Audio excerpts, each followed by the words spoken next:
Let's see what we got going here. How y'all doing? Welcome back. Welcome back. Good to see y'all. Tonight we'll be talking about Trump's corruption, of course, and I'll be getting these call-ins going. If there's any conservative Republicans, any MAGA Republicans, or anything like that, y'all love to drop in my chat. Please give me a call in. I'm gonna have the phone number up there in a second. But yeah, let me check out this chat real quick.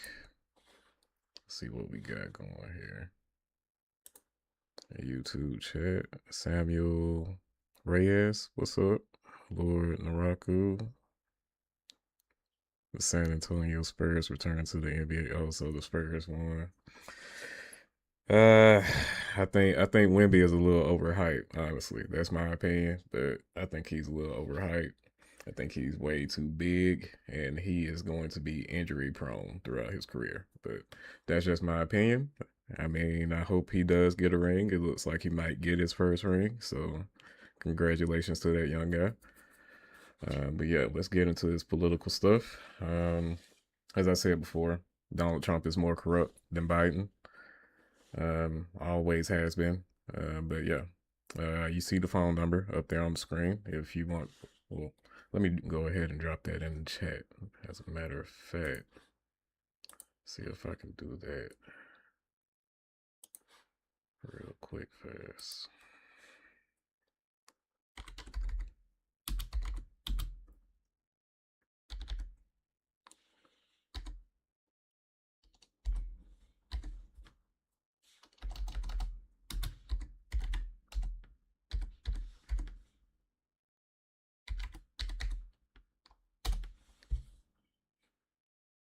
Okay.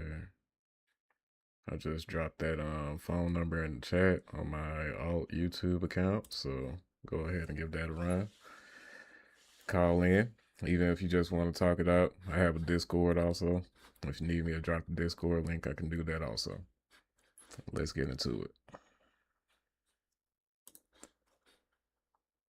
President Trump faces new corruption allegations as companies that he invests in and promotes land major government contracts. Trump's federal disclosure form shows that the president invested in Dell Technologies several times in recent months, including in February when he bought between $1 and $5 million in its stock. Then, just this week, the Pentagon awarded the tech giant a more than $9 billion contract. It really does, actually, I think what it shows is two things. One, perhaps the limitations of our ethics rules, which don't cover the president at all. So in some ways, he could do whatever he wanted to do. But it also just points to how easy it can be to profit off of the presidency, potentially. Yeah, interesting quickie dink is not the term I would use. I would use that it's absolutely corrupt. He is the corrupter in chief. This is outrageous. No other president would ever get away with this level of conflict of interest. Now, not only exactly, and if this president wasn't surrounded by yes men, I think it would be a different case. But this president has surrounded himself with a bunch of yes men, so there's nobody to tell him no, and nobody to stop him from doing things like filling his own pockets. I mean, I think he's went up over a couple $1 billion at this point. He's gained more wealth than any other president in modern day. Over the past, since he's gotten back into the White House. So yeah, I mean, this is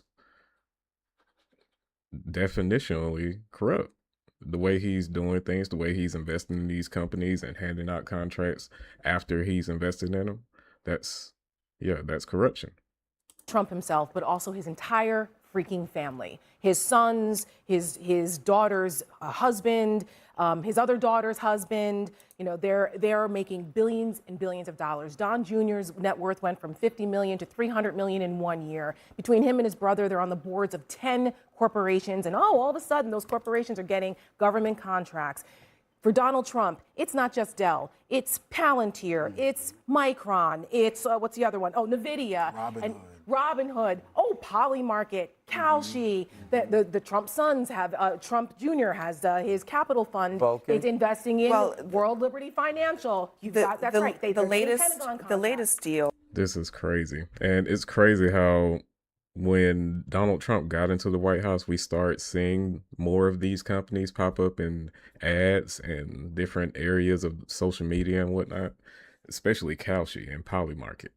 Donald Trump Jr., I believe, is the one that's on the board for Kalshi and Polymarket, both, I think. So yeah, I think it's sad that we have a administration and a political family that's making billions of dollars. Now, if you want to complain about Hunter Biden, by all means do so. But with Hunter Biden, I think we were talking about millions, but the Trumps are making billions. And nobody is saying a thing. Involving a Trump son invested business.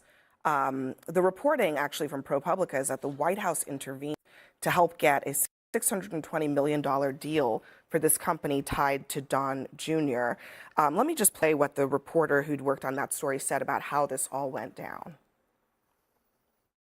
Peter Navarro originally pushed this deal to the Pentagon, and the thinking within the division of the Pentagon that handles these kinds of loans was the call came from the White House, we have to get this done. And what we learned is that 3 months after Don Jr.'s firm invested in this small North Carolina startup, the Defense Department went in and gave this company a record-breaking loan. We're talking about potentially hundreds of millions of dollars if all conditions are met. That's sad. You, just you, building your app on Base 44. So just two quick things, and then Harrison, I'd like you to explain not just how this looks, but what it is. The president's eldest son say that he wasn't involved. The Pentagon says that they had no role in setting the deal. And then Peter Navarro has denied this. He calls it fake news on steroids, just total BS. But even if the White House had no role in this, it's a very bad look for a company that was just invested in by the president's son to then turn around and get a massive Pentagon contract while the president is in office. I mean, at this point, the president's son doesn't have to be involved. All they know is that the president's son invested in this company, and this same company is asking for a government contract. And that company actually got the government contract. The White House had to intervene to give that company that contract. I don't know how anybody is supporting this shit. I really don't. These are accounts that are handled by independent money Not managers. this one. I'm talking about his overall. I'm talking about the Don Jr. thing. That's I don't know enough about that. That's not and the timing managed of it. by an independent anything. It's Don Jr.'s investment fund investing in a business, and then a few months later, that business getting a major Pentagon contract. $620 million contract. The contract process in Washington is a complicated one. This company probably offers a service in which no other company can, which is sometimes why people get contracts. They'd never. That's an excuse. That's a blatant excuse to excuse the behavior of this corruption. It's fucking crazy. Done anything Bid in, like bid this out. The before. overall They're claim right. in which you made, which the Trump family somehow is enriching themselves Not off somehow, of, they are. off of office. They This is are. a family that has almost witnessed their father get shot in the face. Oh, that doesn't This have is a anything to family do with that this. just uncovered really digging. a plot. That doesn't have kill Ivanka that doesn't Trump. have anything to do This with is it. a family who's So just because he's almost gotten deleted, it's okay for his entire family to be corrupt and the president to be corrupt. It's okay because he's went through the things that he's went through. What kind of sense does this make? Well, Harrison, let me just say, you just in the earlier segment, you pretty broadly claimed that the Biden family was enriching did, themselves. 10% to the big guy. This Do you not forget that? this is what we're talking about here. Hold on a 10% second. to the big guy Harrison, was found Harrison, in the emails from the oversight. Harrison, Committee. Specifics, Harrison, what we're 10% to the big talking guy about was the here is right now, the president's son investing in a company that gets a direct benefit from the United States government. What we are talking about here is the president or people on his behalf actively investing in stocks in corporations that the federal government then gives contracts. And Completely Dell's independent stock. of Let's his- just of take his a look. knowledge. Just take a look at these charts, didn't because bid it out, you don't no. even need to know anything about stocks to see what's going on here. From January to today, Dell's stock has basically skyrocketed. And in that interim period, in that interim period, Donald Trump has on 3 separate occasions urged people to buy Dell. The Pentagon then gave Dell a contract. You see it there, that last bubble. Yeah, this is insane. This is what Republicans love to talk about with Nancy Pelosi, but on steroids. It's like, it's bad if the Democrats do it, but it's okay if we do it, but on steroids.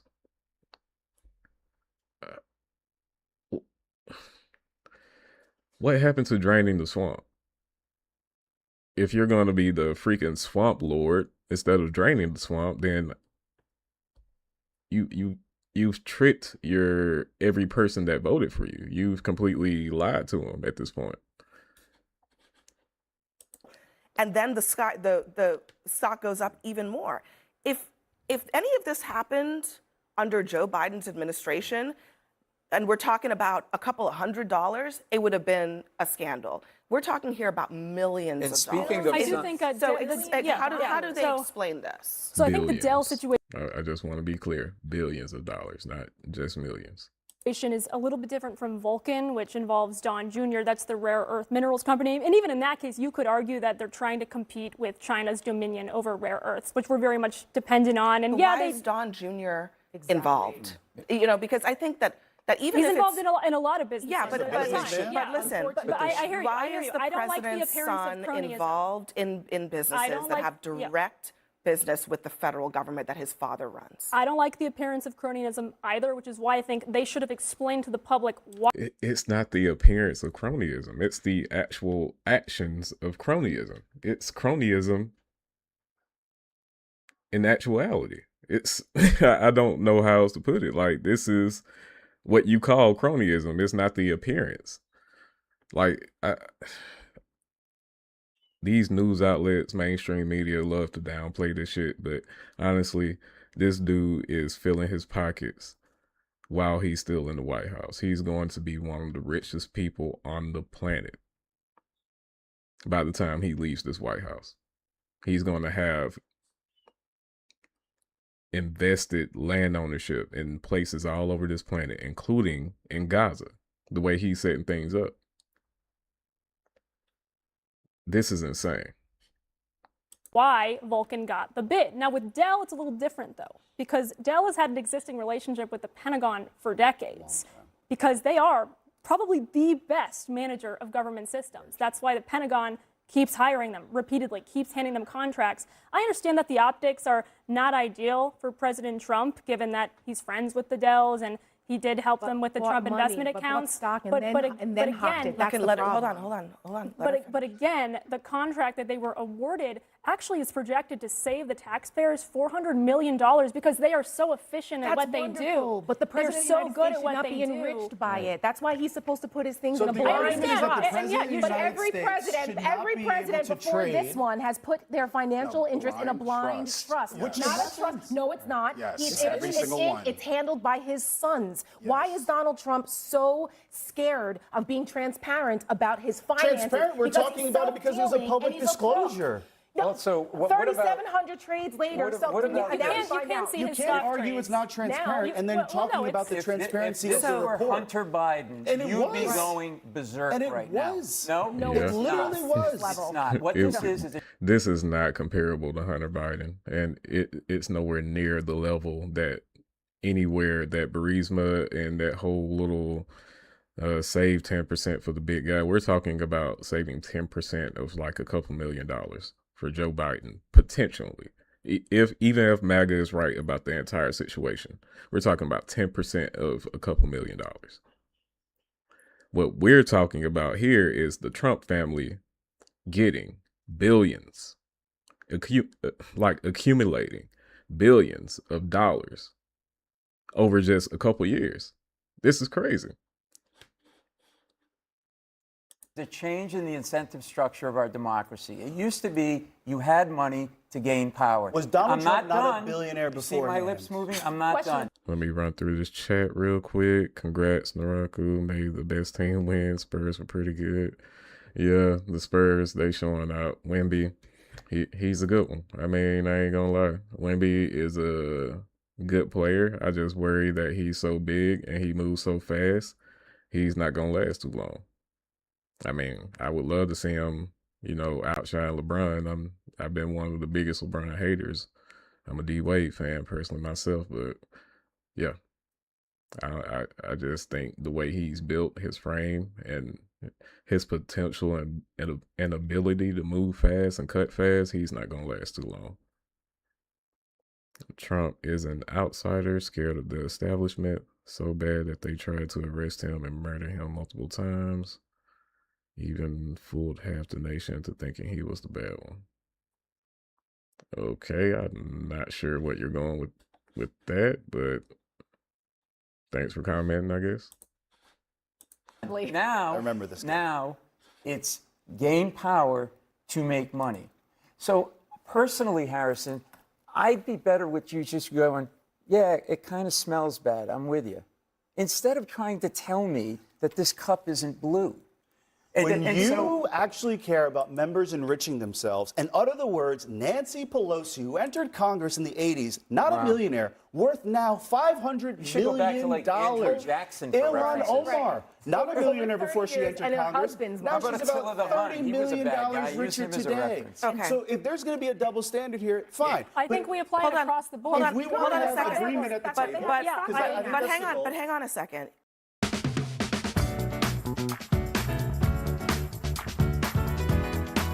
If you're suggesting that we should have agreement, but you have to actually acknowledge that what's The going goal on here. here is to not Are you even have an acknowledging it? appearance of But impropriety, Harrison, then hold on. let's Hang on a let's second, not Harrison. let them trade, Are period. you acknowledging that there's a problem?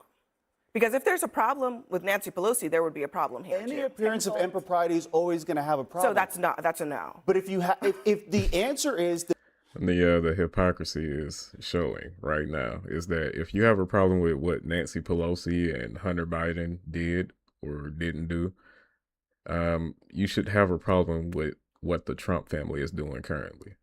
They're doing it on a much larger scale. They're doing it with a lot more money and a lot more investments, especially when it comes to the Middle East and foreign investments.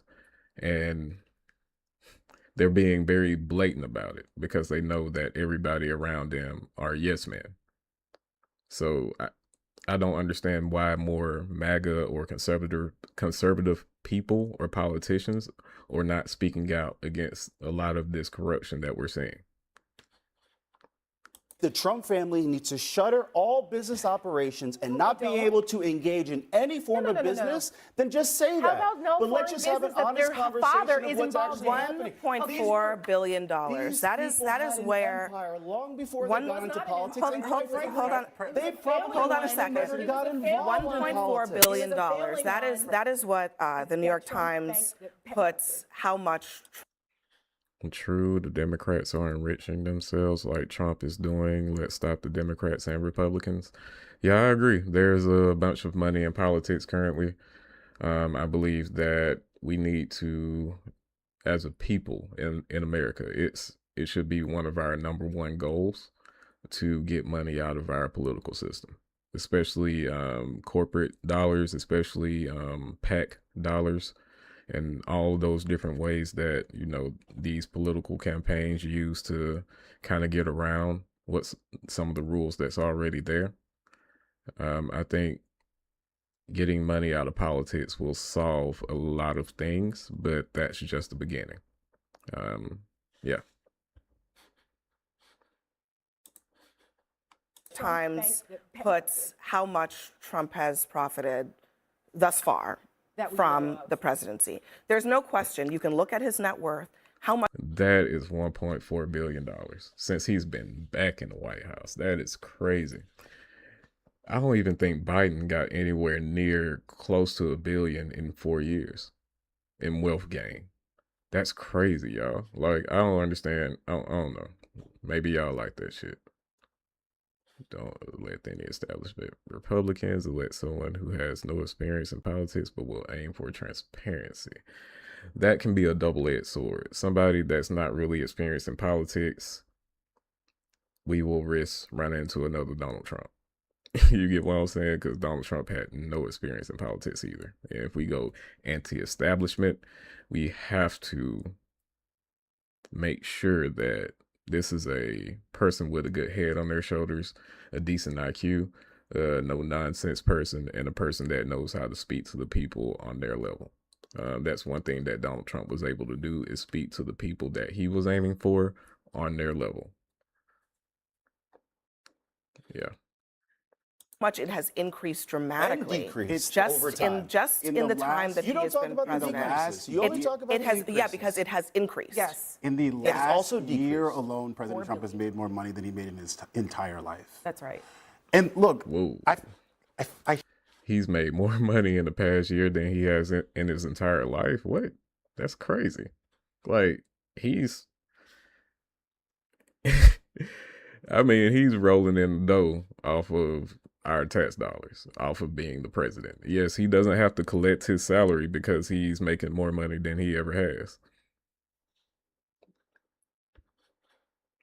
hear a lot of people talk the way that you're talking right now in focus groups, and it honestly it brings me back to how broken our politics are, because you're navigating around very obvious things to be at the behest of a very obviously corrupt president. And I think the team basketball that we do in our politics is like very much on display here, and you're not the only one that's doing it. I'll just say that. You don't You're need doing to, it on you don't you're need doing to it on national try television. to but you're not. psychoanalyze But me. one thing Like, I will have say, though, analysis of one your thing own. I Like, will. I let's do. do that. My analysis is that we are What's the currently point? in the middle of the biggest upward transition of wealth from the working class to the 1%.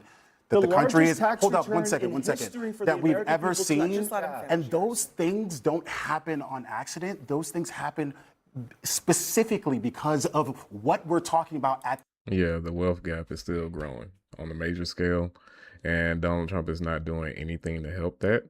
I don't think he's going to help that at all before he even leaves the White House. But yeah, I mean, this guy's corrupt. If there's any other conservative Republicans or anything like that, please give me a call in. I am going to pull up this next video. And then I might call it a night, y'all, because I got some other things I got to work on. Let's see here.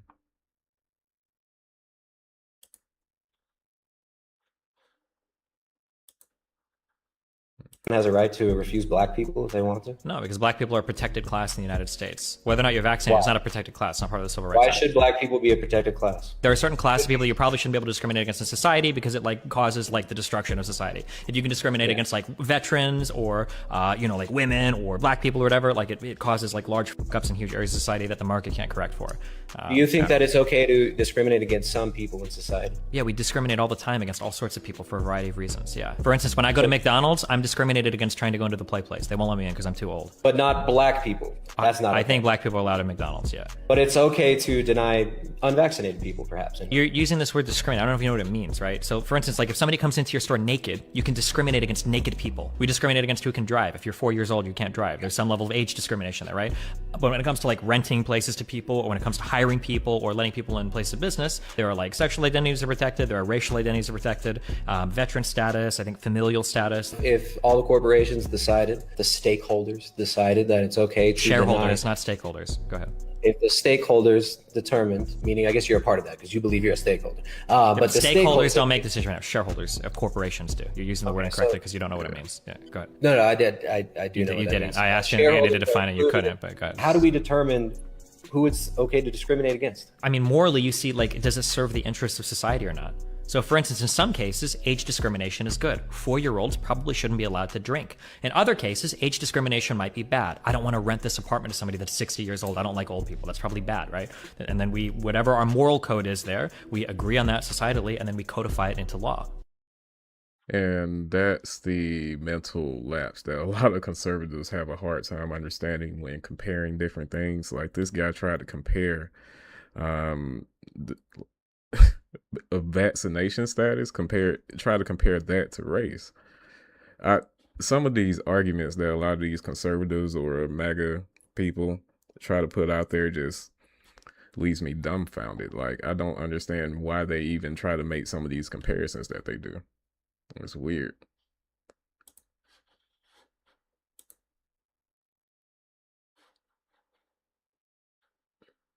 Let's see what we got here.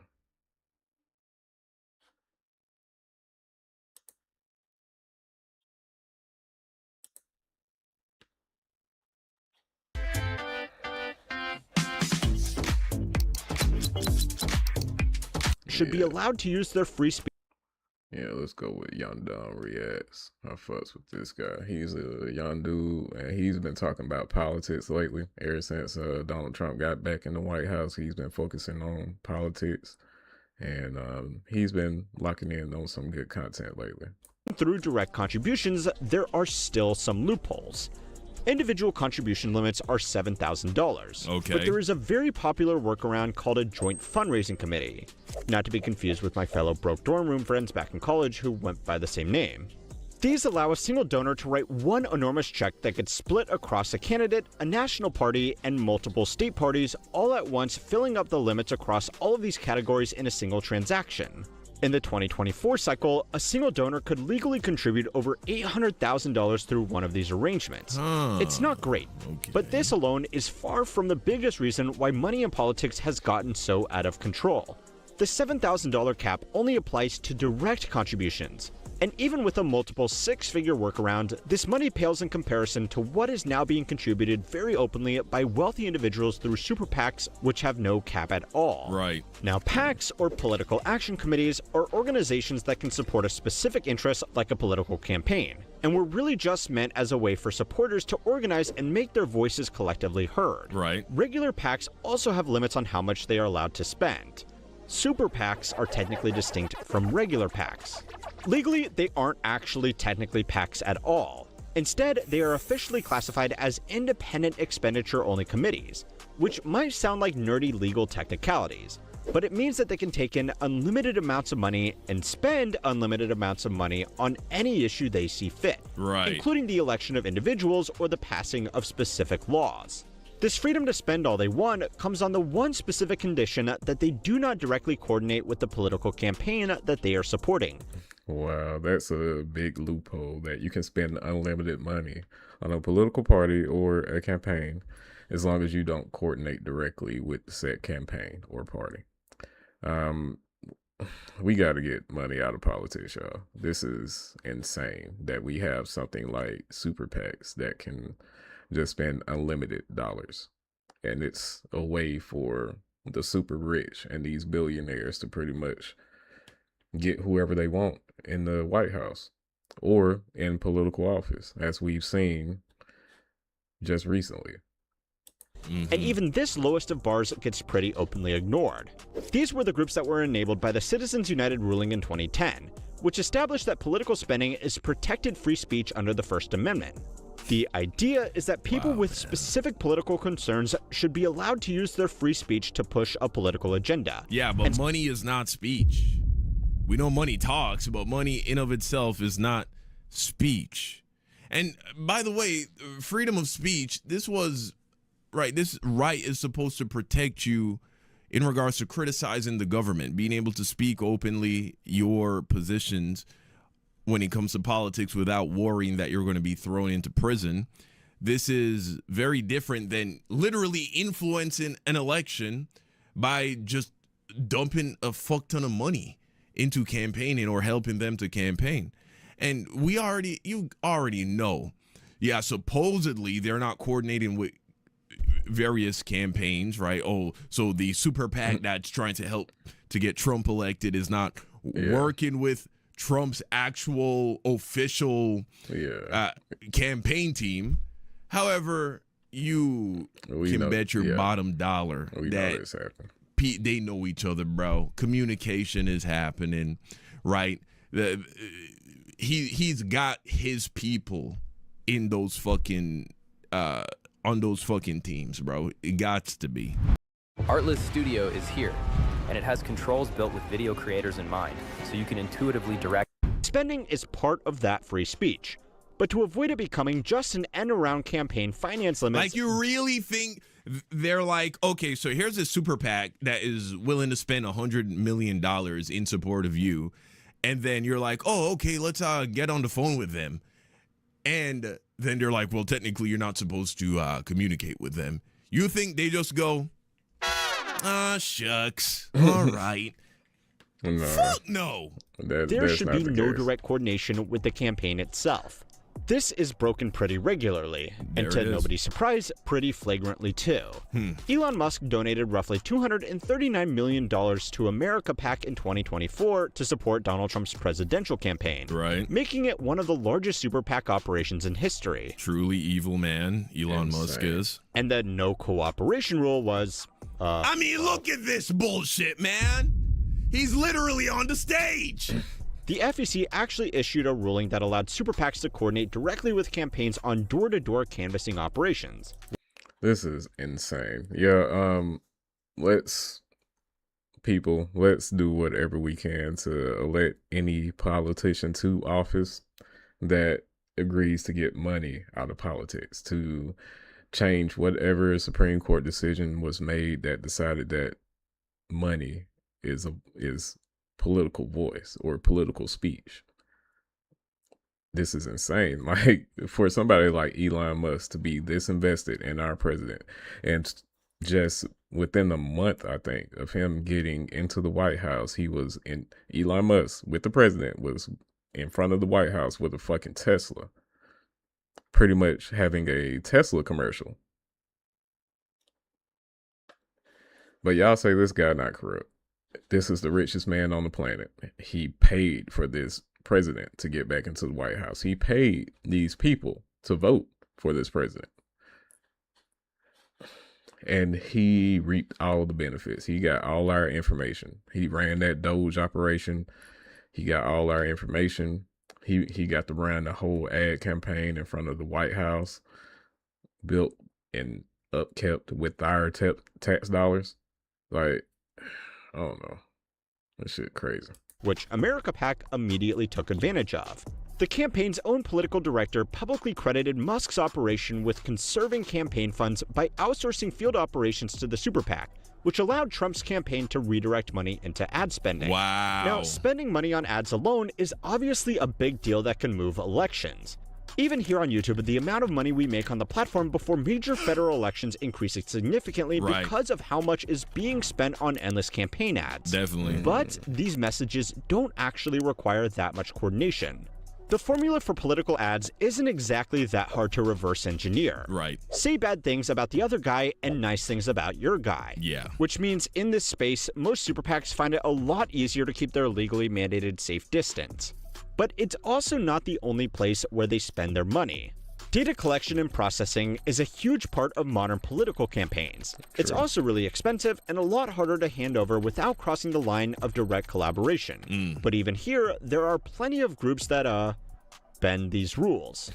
When J.D. Vance was first running for senator in my home state of Ohio, he was heavily supported by one of Peter Thiel's super PACs named Protect Ohio Valley. Fucking that guy, Peter Thiel. It turns out Thiel has a thing for spending lots of money to collect data on potential voters. Anyway, the only problem was he couldn't just hand that data over to Vance's campaign without it breaking the arm's distance rule of super PACs. Right. So instead, they just uploaded the data to an obscure blog for his campaign team to stumble upon with the hope that nobody else would find it tucked away in an obscure corner of the internet. This was of course challenged for being a pretty blatant flouting of the rules, but the case was ultimately dismissed. Now, of course, hopefully it should go without saying that this happens just as much on both sides of the aisle. Sure. Yeah, that's what I was about to say. I'm pretty sure this happens on both sides. That, there's bending of the rules here and there. but it needs to stop, especially all of this billionaire shadow work happening in the background of each political campaign. Billionaires and billionaire entities and PACs on both sides kind of pulling the strings more than any individual citizen could. That's not how our country is supposed to be. Democratic Alliance super PACs spent comparable amounts in 2024. Future Forward, a pro-Harris super PAC, raised over $700 million, and their coordination was probably a little bit too close for the spirit of these rules. But well, we know both parties are doing this fucking shit, bro. We know this is the problem. This is why we don't say, oh, this is only a Republican problem. We say this needs to get out of politics in general because it's holding back both sides. Definitely. Facts.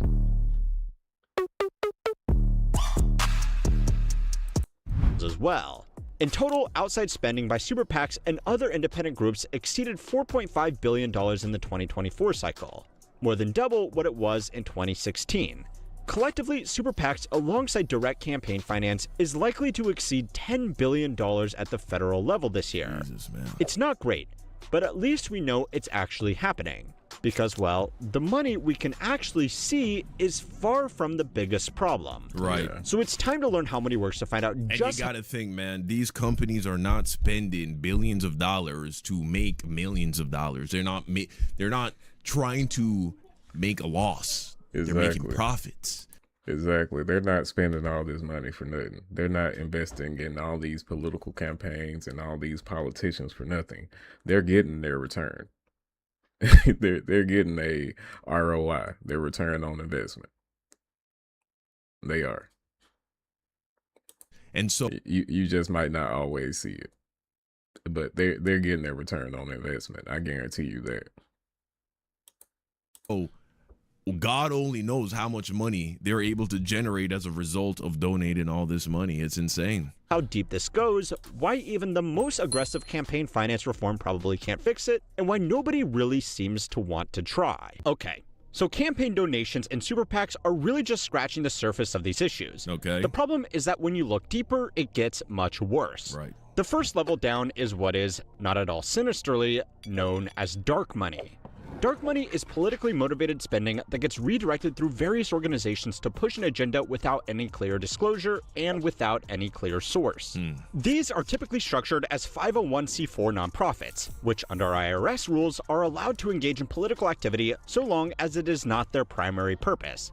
This means they can spend up to 49% of their budget on politics and never have to disclose a single donor. Wow. The Brennan Center estimates that over $1 billion in dark money was spent in federal elections between 2010 and 2024. And those are just the expenditures that could be tracked. And well, by definition, the thing that makes dark money dark is that most of it can't be. A major example that we have covered just recently is Build America AI, which is a dark money organization pushing the idea that America needs to beat China in AI, which very clearly feeds into the business interests of hyperscalers and AI labs that need red tape cut, land allotted for their data centers, and maybe some bailout money in case investor hype dies down. Yeah, this entity, Build American AI, this is the entity behind a lot of these data centers being built, a lot of the red tape being cut. They're putting money in a lot of politicians. I know there's a situation happening in Jackson when it comes to a data center and all that stuff. I guarantee you, Build American AI is behind some of that money that's flowing around that data center, including other locations out there. Now, obviously, this is not great, but at least in this case, their completely transparent motives make them pretty transparent. But the whole point of a dark money group is that you cannot trace the money back to the people who benefit from the policy changes. And this has a few other advantages too.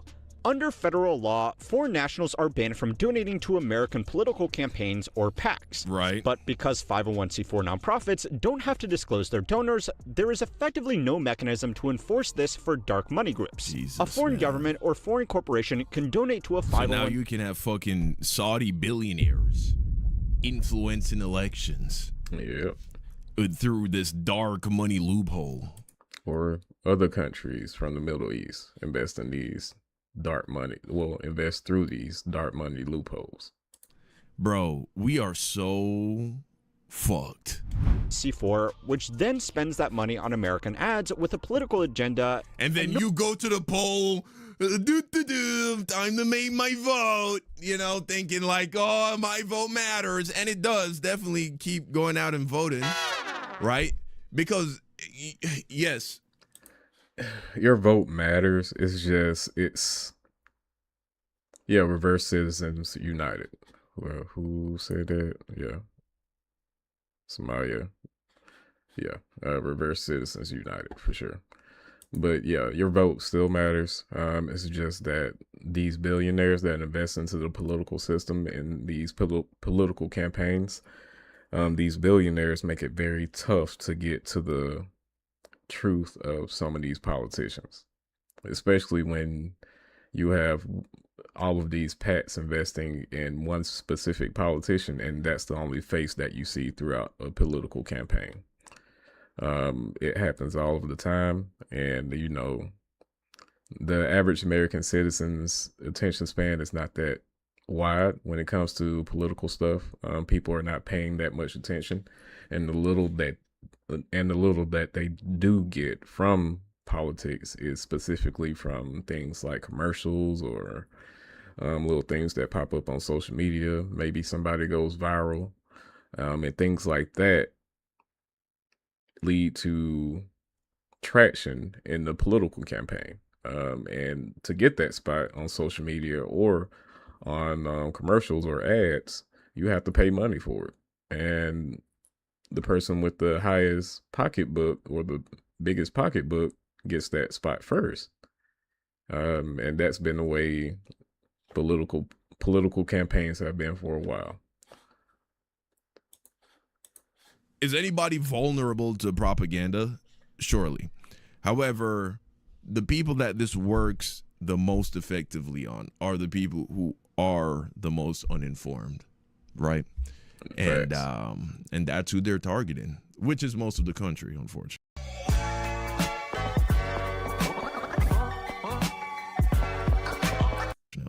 Nobody would ever know. The FEC has acknowledged this loophole exists, yet they have not closed it.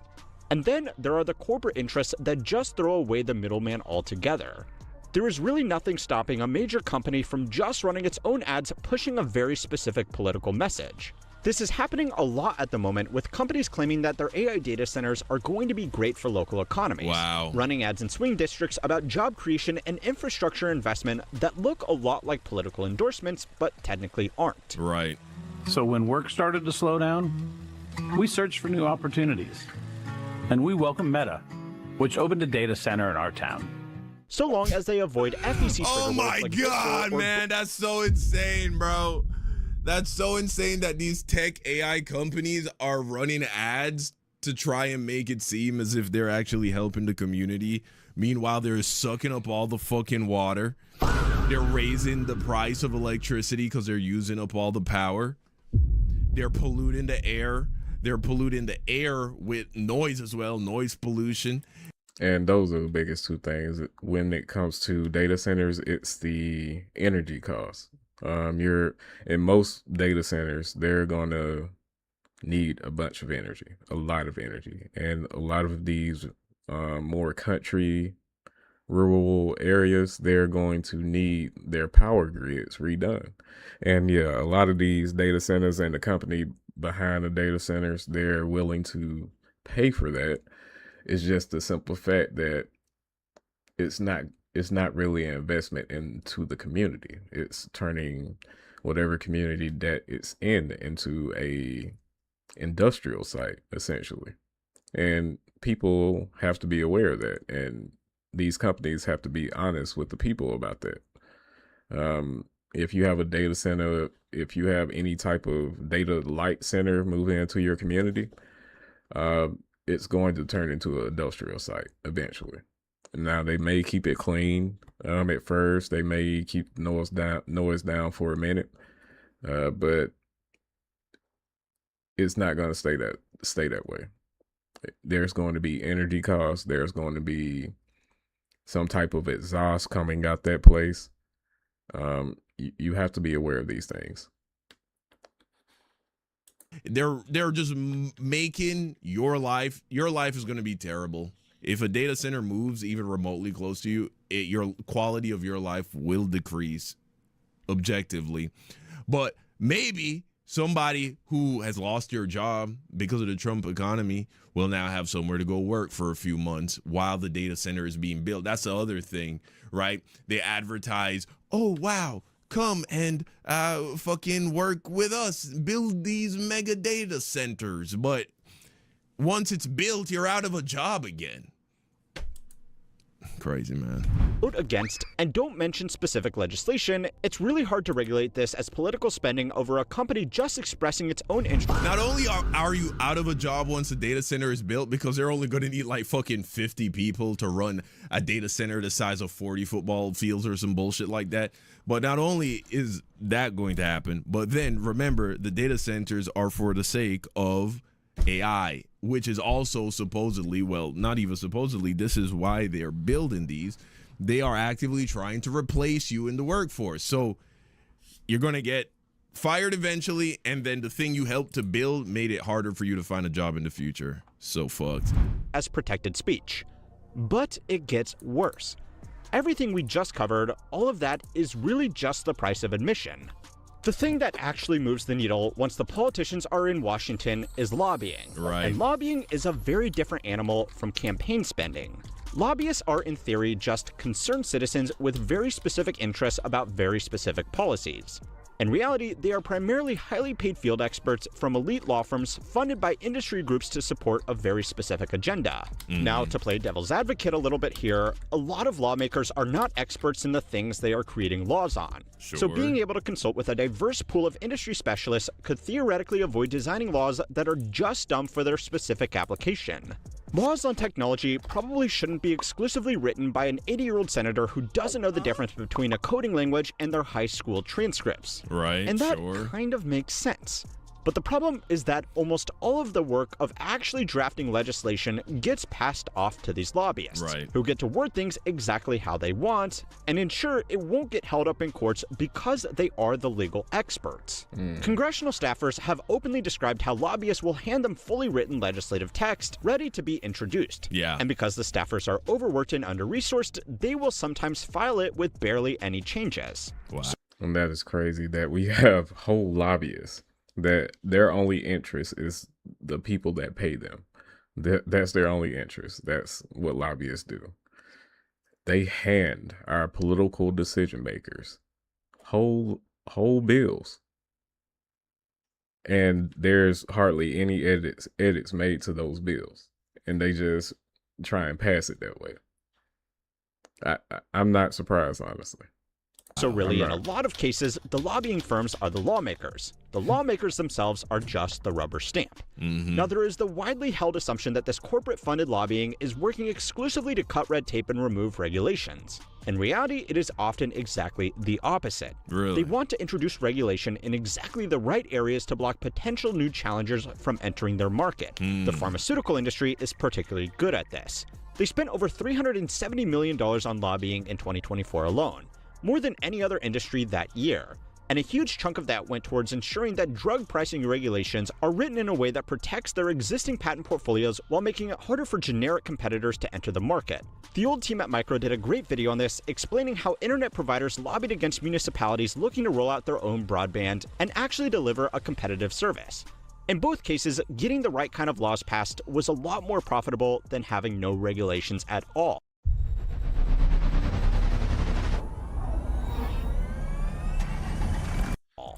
There are now over 14,000 registered lobbyists in Washington alone, which, by the way, completely contradicts this idea of a free market, a free and open market.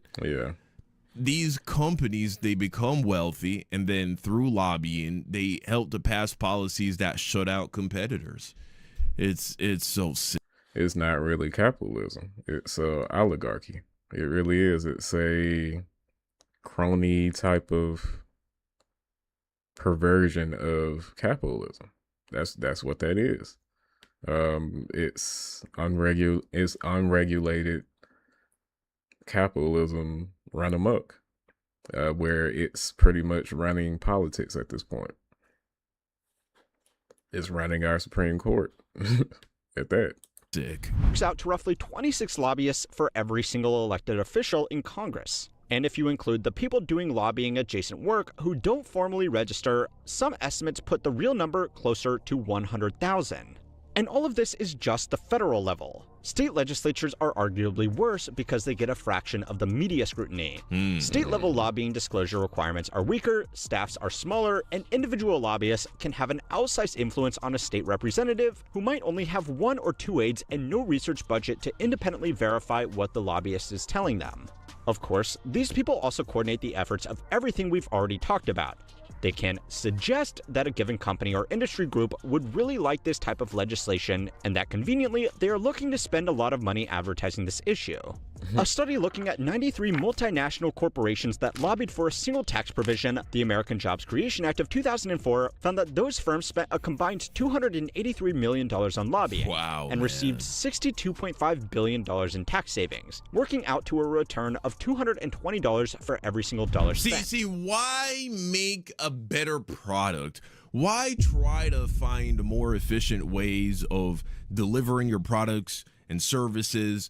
Why pay your employees a fair wage at that? Like, I don't understand. Like, these companies have no incentive to even play any of this fair. They just can make their money by lobbying politicians into making them more money. That's insane. Why do that when you can just rig the game? Yeah. Those returns have to come from somewhere, and that somewhere is the tax base, the consumer, or the competitor who got regulated out of the market. Right. Now, there is one other reason why lobbying has become such an effective tool against lawmakers. And this other reason also explains one of the other logical questions you may have had so far, which is, why do lawmakers let this happen? Yes, they want their re-election funding, but there are alternative systems to get it. And by just taking a step back, if nobody else had lobbyists to answer to or super PAC money funding their campaigns, it means they wouldn't need it either. They could change these laws because, well, that's literally their job. Right. And so far, it looks like the only reason they don't want to is because the other guy won't do it first. Beyond the weird prisoner's dilemma they have backed themselves into here, it must be recognized that for these lawmakers, constantly begging for campaign funding and playing nice with an army of lobbyists telling them how to do their job has got to be pretty demeaning. So, even if they don't do it for the good of their constituents, surely they would be motivated to reform these laws just to make their own job less humiliating, right? Well, there is one good reason why they don't. You're telling me that I get to make $100,000 plus a year as a congressman and not even have to think? Literally, I just like do what this company wants me to do. I take the laws that they write up, the bills that they draft for me. I hit a rubber stamp and I'm good. And these are the people that pay for me to stay in my position. Anybody that challenges me or gives me any type of competition politically, they are pretty much spent out of the campaign. Like, they are. That's the crazy thing about these political campaigns, is that a lot of these politicians know that it's going to be very hard for anybody to beat them as long as they have the donors and the PACs and all of these billionaires behind them. That's why it needs to go out. That's why Citizens United needs to go out the door, and any type of other way that any type of loophole could possibly be putting money into politics. They raise a fuck ton of money to make sure I get reelected. Dude, so I'm basically getting paid $100,000 plus a year to just fucking do nothing. Just be the face. It's insane. And that is the revolving door. Elected officials at the federal level are paid well by the standards of average Americans, but not by the standards of the people they interact with on a daily basis. Right. A member of Congress earns $174,000 a year. The median partner at a top lobbying firm in DC earns well over $1 million. You've got 17 different creative subscriptions, pal. Give it a rest. Envato has unlimited AI generations and million. Wow. A huge unspoken way that money gets into politics is the promise of a cushy job for when they retire or get voted out. Right. This extends well beyond elected officials as well. In our video on corporate consolidation, we found that almost all of the previous FTC chairpersons over the last 2 decades, with the exception of Lina Khan, went on to get high-profile roles at M&A law firms, specifically working on the kinds of deals that the FTC should probably be blocking.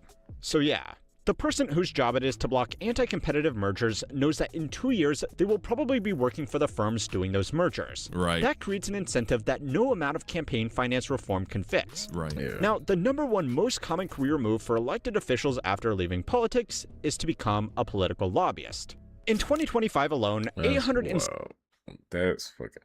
I mean, I'm gonna go ahead and wrap this stream up. I got some things to do tonight. I want to work on some more editing things. I'm working on actually editing a little bit more on my videos, adding a little bit more receipts and whatnot.